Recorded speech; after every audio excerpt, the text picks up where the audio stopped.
네, 양가희 기자 안녕하세요. 안녕하세요. 제로 에너지 빌딩이 서울의 두 지역에 들어선다고요? 네, 그렇습니다. 이 서울시와 국토교통부는 생활에 필요한 에너지를 자급자족하는 이 제로 에너지 빌딩을 장위 4구역과 천호동에 시범적으로 건립하기로 했는데요. 이 서울 성북구 장위 4구역은 2,840가구의 대규모 아파트 단지가 제로 에너지 빌딩 타운으로 탈바꿈하게 되는 것입니다.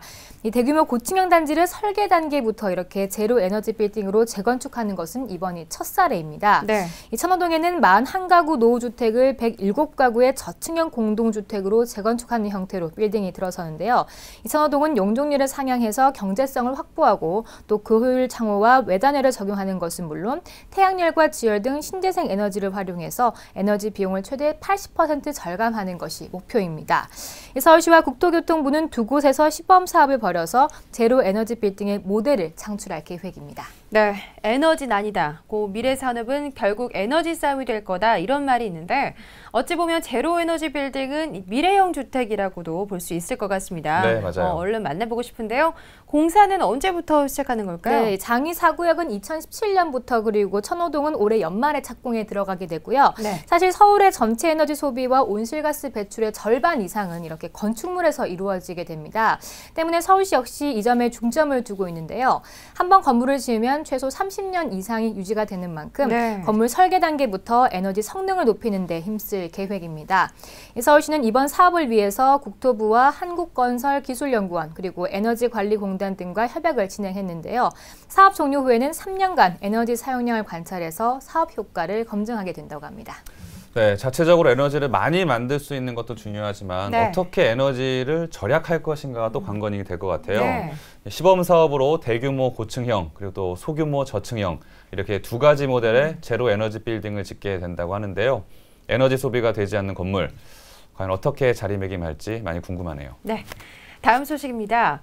KTX 수서역 일대 개발 제한 지역이 올해 상반기에 해제될 것으로 보인다고요? 네, 신현희 강남구청장은 이 KTX 수서역 일대 그린벨트가 작년 말에 풀렸어야 했는데 그러지 못했고 올해 상반기에 풀릴 것이라는 말을 했습니다. 네. 이 그린벨트가 해제되고 나면 역세권을 개발해서 주차장 문제를 개선하고 편의시설을 갖출 것이라는 입장을 밝혔는데요.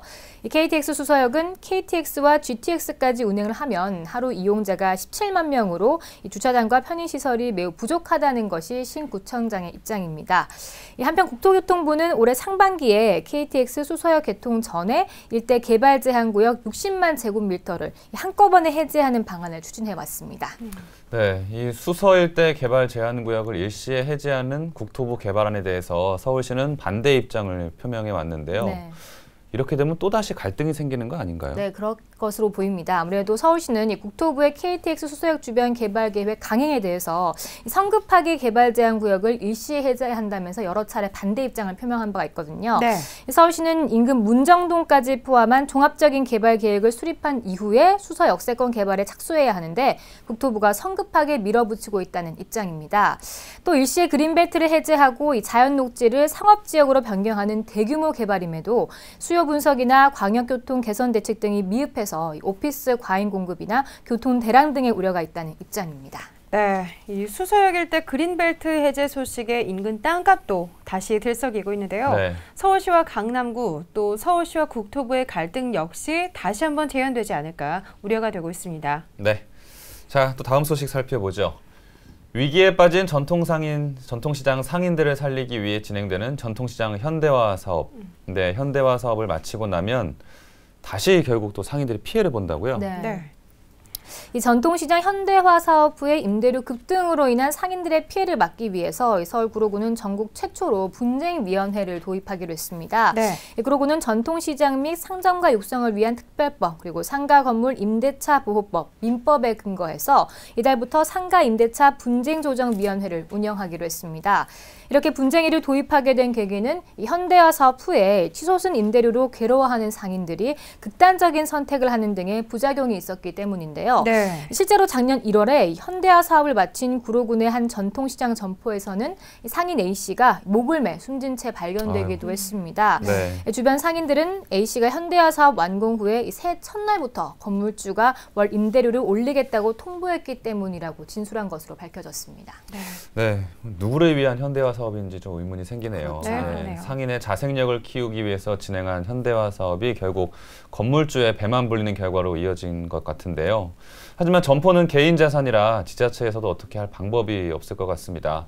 지자체도 좀 가운데서 난감했을 것 같아요. 네, 그렇습니다. 그래서 네. 고심 끝에 구로군은 이 공적 자금이 투입된 전통시장에 우선적으로 이렇게 분쟁조정위원회를 적용하기로 한 것인데요.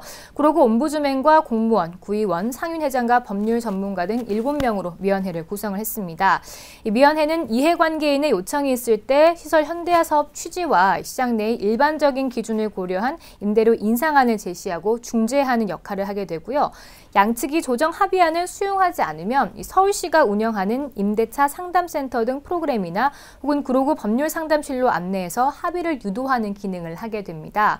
양 당사자가 수용한 공증을 받은 이 조정 합의안은 당사자 합의에 따른 이 새로운 계약으로서의 효력을 지니기 때문에 불합리한 부분을 상당 부분 개선할 수 있을 것으로 기대가 되고 있습니다. 네, 일단 건물주의 횡포로 인한 상인들의 어려운 처지를 이렇게 나몰라 하지 않고 자치구가 이렇게 직접 나서서 위원회를 운영하기로 한 것, 시민들이 원하는 행정이란 바로 이런 거겠죠. 네, 임대료가 정말 무차별적으로 오르는 것을 막기 위한 위원회잖아요. 네. 네, 전국 최초로 도입이 된 만큼 실효성을 거두기 기대해 보겠습니다. 지금까지 양가희 기자와 수도권 이슈 브리핑 함께했습니다. 양가희 기자 고맙습니다. 고맙습니다.